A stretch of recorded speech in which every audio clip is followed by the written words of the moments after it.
Hello everyone, welcome to Beyond Teachings. I am Suman Shankar, your physics teacher. तो बच्चों, पिछले class में हम लोगों ने क्या डिस्कस किया था? हम लोग पढ़ रहे थे सब नेचुरल फिनोमेनास के बारे में, याद होगा आप लोगों को, ठीक है। और पिछली क्लास में हमने क्या डिस्कस किया? हम लोगों ने ये डिस्कस किया था कि अर्थक्वेक के बारे में हमने जाना कि अर्थक्वेक क्या होता है। तो थोड़ा सा हमने उसके बारे में इंट्रोडक्शन पढ़ा था कि अर्थक्वेक और बाकी सब नेचुरल फिनोमेना में सबसे बड़ा डिफरेंस क्या होता है। याद करिए, क्या बताया था मैंने?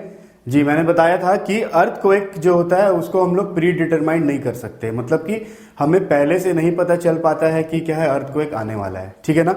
लेकिन बाकी जितनी भी नेचुरल फिनोमेनाज हैं लाइक थंडर स्टॉर्म, रेनफॉल या फिर कुछ फ्लड्स, ये सब क्या होता है कि हमें पहले से थोड़ा पता चल जाता है ना। पता चलता है ना कि मौसम की जानकारी, और जो सैटेलाइट्स हैं वो लोग क्या कर देते हैं, पहले ही बता देते हैं हम लोगों को कि क्या एक दिन पहले, 2 दिन पहले कि क्या है मौसम खराब रहेगा, साइक्लोन आ सकता है, ठीक है ना। आप लोग न्यूज़ में भी पढ़ते होंगे या फिर वगैरह इसमें भी देखते होंगे, टीवी वगैरह में भी देखते होंगे ये चीज़ें, ठीक है। लेकिन अर्थक्वेक क्या होता है कि अर्थक्वेक जो होता है उसको प्री डिटरमाइंड हम लोग नहीं कर सकते हैं, पहले से हमें ये पता नहीं हो पाता है कि अर्थक्वेक कहाँ पे आने वाला है, ठीक है ना। तो इसीलिए क्या होता है, वो कभी कभी बहुत ज़्यादा डेंजरस हो जाता है। जैसे कि मैंने आप लोगों को बताया था कि गुजरात और कश्मीर वाला बताया था ना मैंने आपको, इन दोनों में जब अर्थक्वेक आया था तो बहुत ज़्यादा नुकसान हुआ था, ठीक है। तो चलिए आज हम जानेंगे कि अर्थक्वेक जो है वो किस तरह से मतलब आता है और उसका जो क्या है फिजिकल सिग्निफिकेंस क्या है, किस तरह से अर्थक्वेक आता है, ठीक है। तो जैसे कि प्रीवियस क्लास मैंने आपको बताया था, याद होगा कि अर्थ का सरफेस कैसा होता है। अर्थ का सरफेस जो होता है वो क्या होता है, डिवाइड होता है डिफरेंट पार्ट्स में। याद है आपको, मैंने आपको बताया था जो सबसे ऊपर का पार्ट होता है उसको हम लोग क्या बोलते हैं, क्रस्ट बोलते हैं, है ना। याद होगा आप लोगों को, ठीक है। तो जो अर्थक्वेक आता है वो क्या होता है, outer most layer of earth जो होता है, क्रस्ट जिसको मैं बोलता हूं, उसमें ही आता है, ठीक है ना। तो वो कैसे आता है ये आज हम लोग जानेंगे, ठीक है। तो देखिए होता क्या है कि अगर मैं क्रस्ट को, अर्थ का क्रस्ट जो होता है, अगर मैं उसको अलग से एक फिगर बनाऊं तो वो क्रस्ट जो होता है वो क्या होता है, फ्रेगमेंटेड में डिवाइड होता है, मतलब प्लेट्स में डिवाइड होता है, ठीक है। जैसे इस तरह से अगर मैं इसको बनाऊं, सपोज ये क्रस्ट का पार्ट है, मैंने इसको बनाया है, तो वो क्या होगा, प्लेट्स में डिवाइड होगा। देखिए आपको दिख रहा हो यहाँ पे, ये क्या है, प्लेट्स में इस तरह से डिवाइड्स होता है, अलग अलग प्लेट्स, ठीक है ना। प्लेट्स में क्या होता है, डिवाइड होता है, ठीक है। अब क्या होता है कि हम क्या जान रहे हैं कि हमारा जो अर्थ है वो क्या कर रहा है, रोटेट कर रहा है ना। ये तो सब जानते हैं, हम लोगों ने पढ़ा भी है कि अर्थ क्या करता है, रोटेट करता है। तो अर्थ क्या कर रहा है, जब वो क्या कर रहा है, अपने एक्सिस पे जब रोटेट कर रहा है तो उसके कारण क्या हो रहा है कि जो प्लेट्स है, ठीक है, जो प्लेट्स है वो भी क्या हो रहे हैं, रोटेट हो रहा है उसके साथ, मूवेबल है, मूव हो रहे हैं उसके साथ, है ना। तो कभी कभी क्या होता है कि जब अर्थ क्या होता है, मूव कर रहा होता है, तो उसके साथ साथ प्लेट्स भी मूव कर रहे होते हैं, तो जिसके कारण कभी कभी ये होता है कि कोलाइडिंग और ब्रशिंग ऑफ प्लेट्स अकर्स, ठीक है। मतलब कभी कभी क्या होता है कि 2 प्लेट्स क्या हो जाते हैं, आपस में कोलाइड कर जाते हैं, ठीक है। एक प्लेट दूसरे प्लेट के ऊपर इस तरह से आ जाता है और वो एक दूसरे से कोलाइड करते हैं। या फिर कभी कभी क्या होता है कि एक प्लेट दूसरे प्लेट को क्या कर देता है, ब्रश कर देता है इस तरह से। जैसे ये एग्जांपल जो मैंने दिया वो क्या चीज का एग्जांपल है, देखिए कोलाइड करने का एग्जांपल है। इसमें क्या हो रहा है कि ये वाला जो प्लेट है और ये वाला प्लेट है क्या हो रहा है, एक दूसरे के ऊपर इस तरह से आ जा रहे हैं, ठीक है ना। और जो सेकंड वाला जो एग्जांपल है उसमें क्या दिखा रहा है कि प्लेट्स क्या कर रहे हैं, आपस में ब्रश कर रहे हैं, एक दूसरे को ब्रशिंग कर रहे हैं, है ना। दिख रहा है ना यहाँ पे आप लोगों को। तो यहाँ पे क्या हो रहा है कि ये प्लेट क्या कर रहा है, इस प्लेट को ब्रश कर रहे हैं, एक दूसरे को वो रगड़ रहे हैं, ब्रशिंग कर रहे हैं। तो उससे क्या होता है, वाइब्रेशन होता है ना। उससे क्या होगा, वाइब्रेशन होगा, और जिसके कारण क्या आता है, अर्थक्वेक आता है। समझ में आ रही बात। तो यही रीजन है अर्थक्वेक का आने का। क्या होता है, ब्रशिंग ऑफ प्लेट्स या फिर one plates go into another plates, ठीक है ना। जिस तरह से यहाँ पे लिखा हुआ है, देखिए सबसे पहले क्या है इसका रीजन, अर्थक्वेक आने का कॉज क्या है, सबसे पहला disturbance deep inside the crust. जैसे मैंने आपको बताया कि क्रस्ट में डिस्टर्बेंस होने से अर्थक्वेक आता है। तो क्या होता है, सबसे पहले जो क्रस्ट का जो इनसाइड वाला पार्ट है, अंदर वाला पार्ट है, वहां पे क्या होता है, डिस्टर्बेंस होता है। और कैसे डिस्टर्बेंस होता है, तो मैंने आपको बताया क्रस्ट क्या होता है, फ्रेगमेंटेड इनटू प्लेट्स। क्रस्ट क्या होता है, प्लेट्स में डिवाइड होता है, ठीक है। जिसके कारण क्या होता है कि ये प्लेट्स क्या आते हैं, मोशन में आते हैं, due to the earth motion. Earth का मोशन के कारण क्या होता है, ये प्लेट्स भी क्या होते हैं, मोशन में आते हैं। और कभी कभी मोशन में आने के कारण क्या होता है कि plates brush each other, plates क्या करते हैं, एक दूसरे को ब्रश कर देते हैं, रगड़ खा लेते हैं एक दूसरे से। और one plates go under another, यार कभी कभी क्या होता है, कोलाइडिंग, मतलब एक प्लेट क्या होता है दूसरे प्लेट के अंदर आ जाता है, ऊपर आ जाता है या अंदर आ जाता है, ठीक है। समझ में आ रही है बात। तो इसके कारण क्या होता है कि वाइब्रेशंस होते हैं, shaking of earth takes place, ठीक है। इसी को हम लोग क्या बोलते हैं, अर्थक्वेक बोलते हैं, है ना। कभी कभी क्या होता है कि अब अर्थक्वेक किस लिए आ रहे हैं, तो अर्थक्वेक आ रहा है ब्रशिंग के कारण और कोलाइडिंग ऑफ प्लेट्स के कारण, है ना। तो कभी कभी क्या होता है कि इस प्लेट्स में कोलाइड होने के कारण या ब्रश होने के कारण दूसरे डिस्टर्बेंस भी क्रिएट होते हैं, जैसे कि फ्लड्स, लैंडस्लाइड्स एंड सुनामीज, ठीक है ना। सुनामी का नाम तो आपने सुना ही होगा, कुछ दिन पहले आया था सुनामी, ठीक है। तो इसने भी क्या किया था, बहुत ज्यादा नुकसान किया था। तो ये क्या होता है कि सुनामीज भी जो कभी कभी आते हैं वो क्या होता है, प्लेट के ब्रश करने से आते हैं। अब सपोज क्या हुआ, दो प्लेट ने आपस में ब्रश किया, तो प्लेट्स के ब्रश करने के कारण क्या हुआ कि जो सी वाला पार्ट है वो भी क्या हुआ, डिस्टर्ब हुआ, सी के प्लेट भी क्या हुआ, डिस्टर्ब हुए। तो जिसके कारण क्या होता है, उसमें भी क्या हुआ, वाइब्रेशन हुआ, और क्या होता है, सुनामीज, फ्लड भी उससे आ जाते हैं। समझ में आ रही है बात, ठीक है ना। तो यही बात है कि क्या क्या कॉज है अर्थ का, तो ये सारे कॉजेज होते हैं अर्थ के आने, अर्थक्वेक के आने के, ठीक है ना। अर्थक्वेक का ये सारे कॉजेज है। समझ में आ रही है बात। इसके अलावा जो अर्थक्वेक जो होता है, जहां जिस जगह पे आता है, ठीक है ना, तो वहां पे क्या होता है कि एक वहां पे सपोज जहां से वो स्टार्ट हुआ, जहां पे स्लाइडिंग ऑफ प्लेट क्या हुआ, स्टार्ट हुआ, जैसे मैंने यहाँ पे बनाया हुआ ये फिगर देखिए। जैसे मान लीजिए इस एरिया में क्या हुआ कि स्लाइडिंग और कोलाइडिंग ऑफ प्लेट अकर्स, यहाँ पे क्या हो रहा है कि स्लाइडिंग और कोलाइडिंग प्लेट का हो रहा है आपस में, ठीक है ना। तो क्या होता है, जिस पॉइंट से, जिस जगह से अर्थ के मतलब अर्थ के क्रस्ट के जिस पॉइंट से अर्थक्वेक शुरू होता है, मतलब जहां से वो स्टार्ट होता है, जहां पे स्लाइडिंग ऑफ प्लेट्स होते हैं, उसको हम लोग बोलते हैं उसका फोकस, ठीक है। दिख रहा है यहाँ पे फोकस लिखा हुआ है, ठीक है। तो इस पॉइंट को क्या बोलूंगा मैं, इस पॉइंट को मैं बोलूंगा फोकस, मतलब जहां से क्या हो रहा है, अर्थक्वेक क्या हो रहा है, स्टार्ट हो रहा है, ठीक है ना। अब वो जहां से स्टार्ट हो रहा है वो क्या है, अर्थ का क्रस्ट के अंदर है, दिख रहा है ना, क्रस्ट के अंदर है ये, ठीक है। तो अगर मैं क्या करूंगा, उस जो फोकस पॉइंट है, अगर मैं उस फोकस पॉइंट को का सीधा अगर मैं करूंगा, ऊपर लेके जाऊंगा इस पॉइंट को, तो जहां पे अर्थ का सरफेस में जिस जगह पे मिलता है, ठीक है ना, जैसे कि यहाँ पे है, इस जगह पे है उसका फोकस, तो वहां से मैंने क्या किया, उस पॉइंट से मैंने जस्ट अर्थ के सरफेस के ऊपर वाला जगह देखा, तो वो उस पॉइंट को मैं बोलता हूँ एपिक सेंटर, ठीक है ना। मतलब कि अर्थ का सरफेस में जो पॉइंट क्या होता है, फोकस होता है। समझ में आ रही है बात। मतलब जिस पॉइंट पे फोकस है, फोकस कहाँ पे होगा, फोकस तो अर्थ के क्रस्ट के अंदर होगा, ठीक है ना।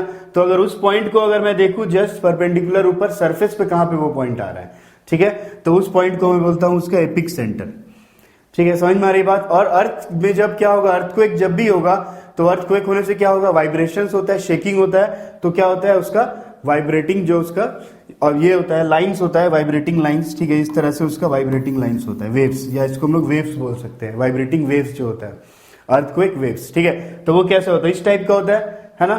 और जिस जगह पे क्या होता है, जहां पे वेव्स होते हैं, जैसे कि सपोज यहां से वेव स्टार्ट हुआ क्रिएट होना, और वेव कहां पे पहुंचा, यहां तक पहुंचा, तो क्या होगा, ये पूरा एरिया जो होगा, ये पूरा एरिया जो होगा, उसमें क्या होगा, अर्थक्वेक आने का चांसेस होगा ज्यादा। समझ में आ रही है बात। तो जहां जहां पे वो वाइब्रेटिंग जो वेव्स होता है, जहां जहां तक पहुंचता है, जिस पॉइंट पे पहुंचता है, उस पॉइंट को हम लोग बोलते हैं सिस्मिक वेव्स। समझ में आ रही बात। सिस्मिक वेव्स या वीक जोन्स भी उसको हम लोग बोलते हैं, वीक जोन्स, ठीक है। सिस्मिक वेव्स या फिर वीक जोन्स, सिस्मिक वेव्स और वीक जोन्स। तो वीक जोन्स का मतलब या सिस्मिक वेव्स का मतलब क्या हुआ, सिस्मिक वेव्स तो समझ में आ रहा है, जो वाइब्रेटिंग वेव्स है, और जिस जिस जगह पे वाइब्रेटिंग वेव्स जाएगा वहां पे क्या होगा, अर्थक्वेक आने का चांसेस बहुत ज्यादा होगा, और उस जगह को हम लोग बोलते हैं वीक जोन के नाम से जानते हैं, क्योंकि वो क्या, उस जगह पे अर्थक्वेक ज्यादा आने का चांस है, वहां ज्यादा नुकसान होता है, ठीक है। समझ में आ रही है बात, ठीक है ना। फिर मैंने अर्थक्वेक के बारे में आप लोगों को और क्या बताया था, अर्थक्वेक के बारे में मैंने आपको बताया था कि अर्थक्वेक को जो हम लोग मेजर करते हैं कि अर्थक्वेक क्या है, कितना ज्यादा नुकसान करेगा, कितना डिस्ट्रॉय कर सकता है, तो वो उसके रिक्टर स्केल पे डिपेंड करता है। अर्थक्वेक को हम लोग मेजर करते हैं रिक्टर स्केल से, याद होगा आप लोगों को, ये मैंने बताया था रिक्टर स्केल के बारे में, ठीक है। तो अर्थक्वेक को हम लोग किससे मेजर करते हैं, अर्थक्वेक को हम लोग मेजर करते हैं रिक्टर स्केल से, ठीक है। अर्थक्वेक को हम लोग मेजर करते हैं रिक्टर स्केल से, उसको हम लोग मेजर करते हैं, ठीक है। और ये भी मैंने आपको बताया था कि अगर रिक्टर स्केल में अर्थक्वेक का वैल्यू अगर मैं निकाल रहा हूं, और उसका वैल्यू अगर क्या होता है 7 से कम अगर होता है, ठीक है, लेस देन अगर 7 होता है, तो वो अर्थक्वेक क्या होता है, अर्थक्वेक उतना ज्यादा डिस्ट्रॉय नहीं करता, वो जस्ट एक वाइब्रेशन, एक शेकिंग देता है हल्का, शॉर्ट पीरियड ऑफ टाइम के लिए, ठीक है।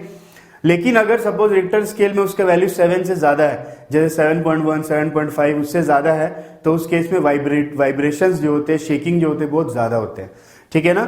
शॉर्ट पीरियड ऑफ टाइम के लिए होंगे, कम ही टाइम के लिए होंगे, लेकिन बहुत ज्यादा वाइब्रेशंस होते हैं, जिससे बहुत ज्यादा नुकसान हो सकता है, ठीक है।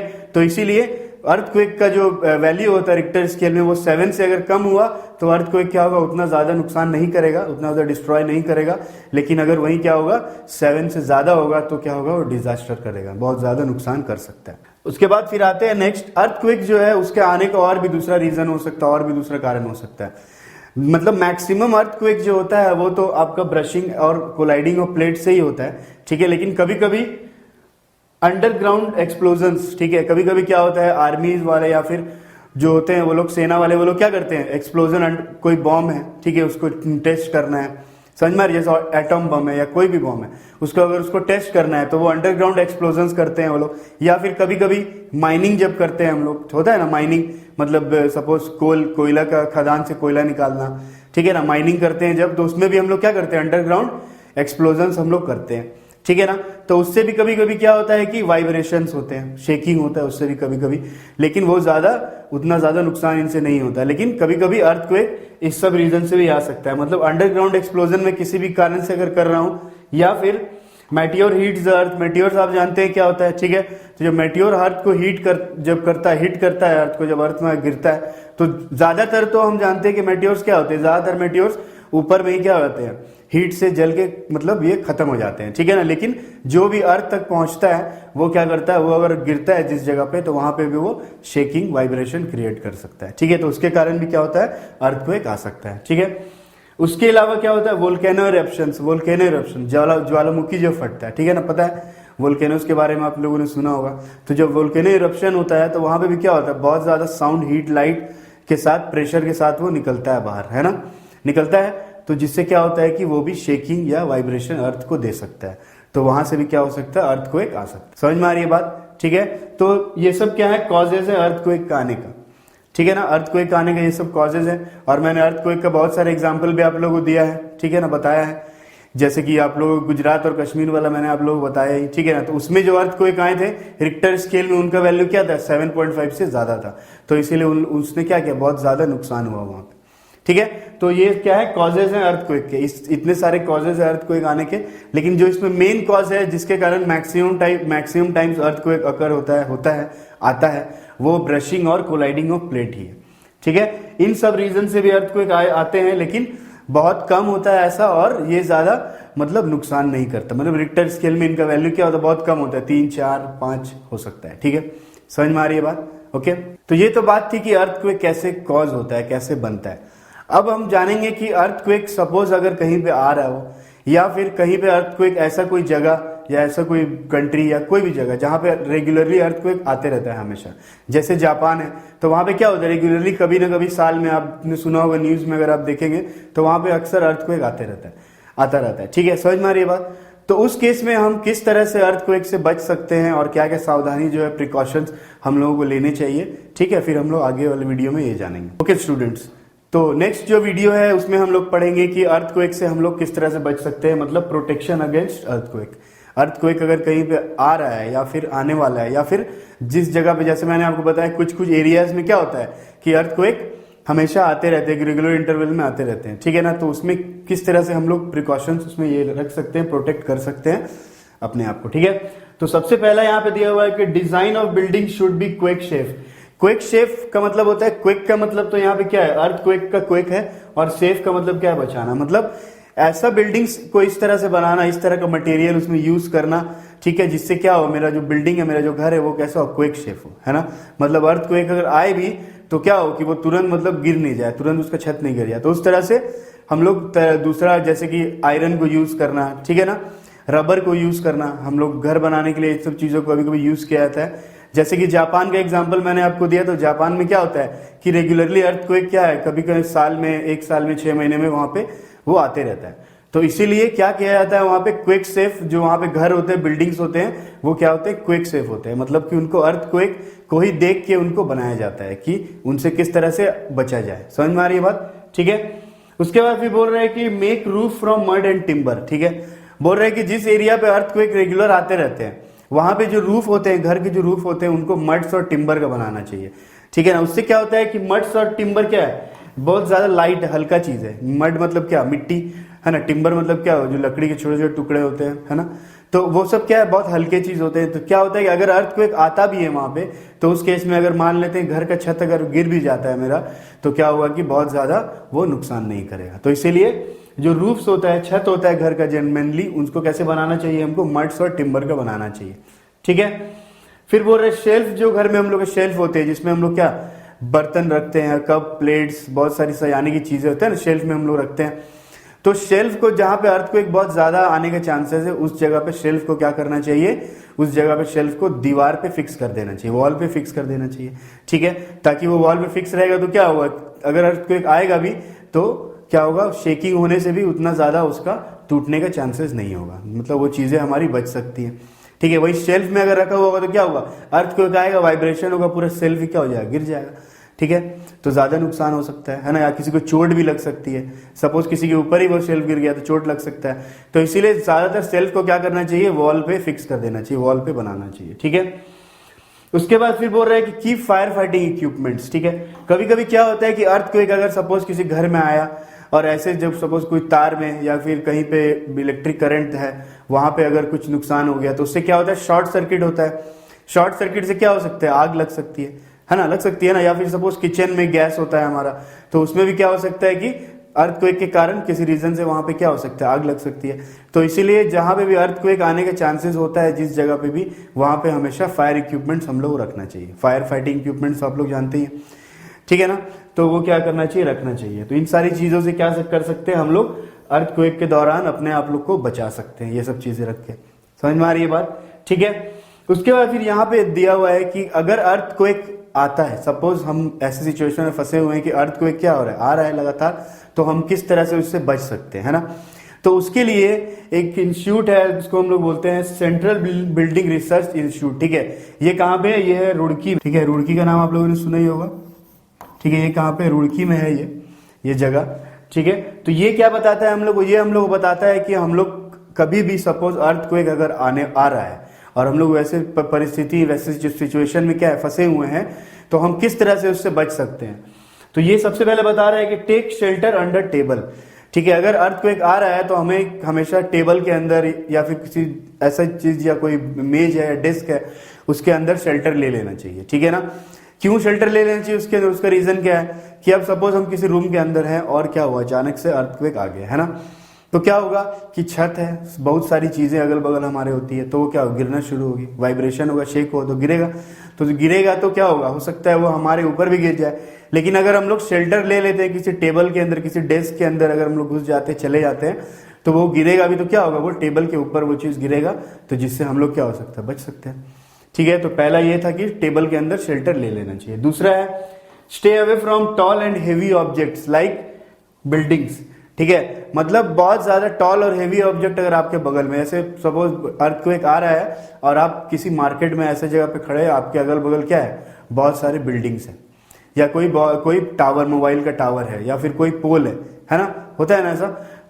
तो उस केस में हमें क्या करना चाहिए कि वहां से दूर चले जाना चाहिए, ठीक है।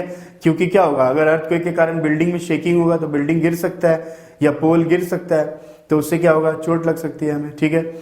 तो इसीलिए हमें क्या करना चाहिए कि जितना भी टॉल और हेवी ऑब्जेक्ट हमको जितना भी दिखे, ठीक है, मुझे जितना भी टॉल और हेवी ऑब्जेक्ट हमें दिखे, हमें क्या करना चाहिए, उससे दूर भाग जाना चाहिए। नेक्स्ट बोल रहे हैं कि सपोज यू आर स्लीपिंग, अगर मान लीजिए आप सो रहे हैं, है ना, आप सो रहे हैं आराम से नींद में, और अचानक से क्या होता है, अर्थक्वेक आने लगता है। तो उस केस में क्या करना चाहिए आपको कि protect your head with pillow if you are in bed, ठीक है। मतलब कि बेड से उठ के इधर उधर भागना नहीं चाहिए, मतलब से हमें क्या करना चाहिए, सिंपली जस्ट पिलो से अपने हेड को कवर कर लेना चाहिए। ताकि हेड क्या होता है, हमारे बॉडी का क्या होता है, पता आप लोगों को, बहुत जरूरी पार्ट है।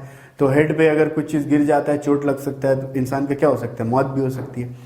तो इसीलिए सबसे पहले जो चीज हमें बचानी चाहिए वो होता है हमारा हेड। तो इसीलिए जब भी हम लोग बेड पे अगर हो तो हमेशा पिलो से या किसी भी चीज से, ऐसा कुछ अगल बगल ऐसी चीज हमें दिखता है तो उससे अपना हेड को हमें प्रोटेक्ट कर लेना चाहिए, बचा लेना चाहिए, ठीक है।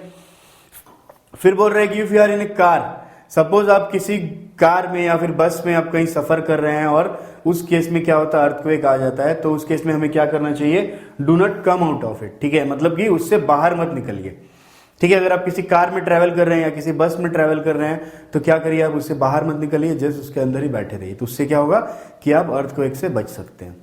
समझ में आ रही है बात, ठीक है।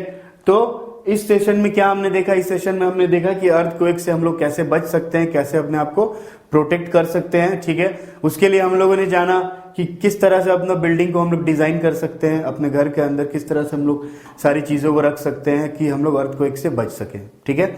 फ्यूचर के लिए, मतलब कि अगर उस ऐसा जगह, ऐसा सिटी जहाँ पे अक्सर अर्थक्वेक आता है। और कभी कभी इंडिया में भी, जैसे मैंने आपको बताया कि ये वाला सेंट्रल बिल्डिंग रिसर्च इंस्टीट्यूट ये क्या बताता है कि ड्यूरिंग अर्थक्वेक, अगर अर्थक्वेक आ रहा है, ठीक है, और हम वहाँ फंसे हुए हैं, तो उस केस में हम किस तरह से उससे बच सकते हैं। तो ये सारी चीज़ें मुझे बताई, ठीक है, समझ में आ रही है बात। तो बच्चों, आप लोगों के ये जो चैप्टर था, आप लोगों का chapter that is 15 some natural phenomena, ठीक है, ये क्या होता है यहाँ पे कंप्लीट होता है, ठीक है। अगर कोई डाउट्स या कोई भी क्वेरीज या इससे रिलेटेड कोई भी क्वेश्चंस आपको है तो आप कमेंट बॉक्स में लिखिए, ठीक है, और पूछिए। उसके लिए, उसका आंसर देने के लिए हम लोग हमेशा यहाँ बैठे हुए हैं। ओके, तो गाइज मिलते हैं एक अगले सेशन में एक अगले टॉपिक के साथ। तब तक के लिए good bye and take care, thank you.